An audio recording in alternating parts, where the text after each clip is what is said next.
Let's get some analysis now on Trump's controversial announcement. It's expected, we've heard on the wires, about 1800 GMT today. Our editor-at-large, Ahmed Al-Burai, is here in the studio. Ahmed, let's look at the effect of this. Let's forget it for the moment about why Trump is doing this. Everybody wants to know what it's going to do for Israeli-Palestinian relations. Everybody is talking about the effect. Is it going to be tolerable or terrible? The problem is, by all means, everybody in the region is advising him. His own advisors here, his own allies are telling him, whether President Erdogan, the King of Jordan, whether King of Saudi Arabia, are telling him this is going to have a backlash. It could backfire terribly because the people here would feel frustrated for 22 years of negotiation for a two-state solution, and at the end of the day you're telling them this was a dream, it will never come true, and we're just scrapping all these years of negotiation. The PLO, Mahmoud Abbas, the first time since ages is talking to Ismail Haniyeh, and that's one of the positive things that he's doing. He's unifying the whole Muslim and Arab world against the American policy. So it used to be, when he was a candidate, he used to say that America first, but it seems it's Israel first in the Middle East. He's scrapping everybody in the region, and he's just interested in the Israeli Benjamin Netanyahu. Why he's doing that, that's a major question we should be talking about. I think he has an internal problem, a scandal in the United States. The domestic policies are terrible. Michael Flynn, all these issues, the meddling of the Russians, and also Benjamin Netanyahu himself, he has a scandal of corruption. 400,000 Israeli were demonstrating a couple of days ago in Tel Aviv, in Israel, for the corruption, for the bribe he's using. So he himself, Benjamin Netanyahu, is so happy with this. They thought that this is overdue for more than 22 years, and it's time for Trump now, because the region is ready for this. But I don't think it's ready.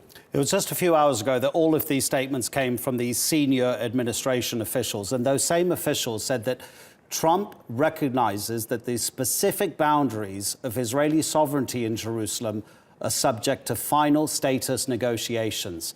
Is that statement even believable now that he's going to make this announcement about Jerusalem and the embassy and it being the capital?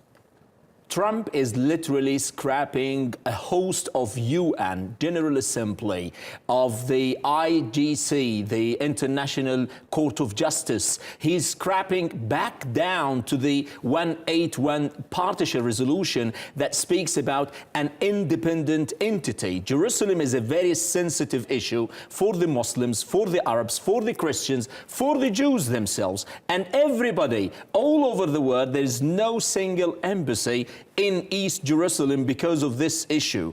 This is going to be the first, America is going to be the first state, the first country to relocate its embassy in East Jerusalem, and that's going to be a very provocative move to the Muslim world. It's going to backfire, as I told you. We don't know. It's going to have another eruption of a more violent intifada. Jordan is boiling, the Egyptian in the streets. Here in Istanbul, President Erdogan said this is an unequivocal red line for the Muslims, and we cannot accept this. This could lead to a complete breakdown with the Israel relations. That is going to ignite more fire. Now, where is the core, the crux of the whole issue? It's Iran and Saudi Arabia. What's happening is Israel is approaching more to Saudi Arabia. Iran is portrayed as the only monster in the whole region, and we need to extinguish the fire of the Palestinian cause by a way or another, liquidate the Palestinian cause. Egypt is ready. The official level is ready for that. Of course, the public is completely different. Saudi Arabia could be ready for that. King King Salman and his son Mohammed bin Salman, they're ready. The United Arab Emirates all ready for this. So they think this is the golden chance, and we should seize it. But it's not true. Ahmed Al-Burai, we appreciate you coming into the studio. Thanks a lot.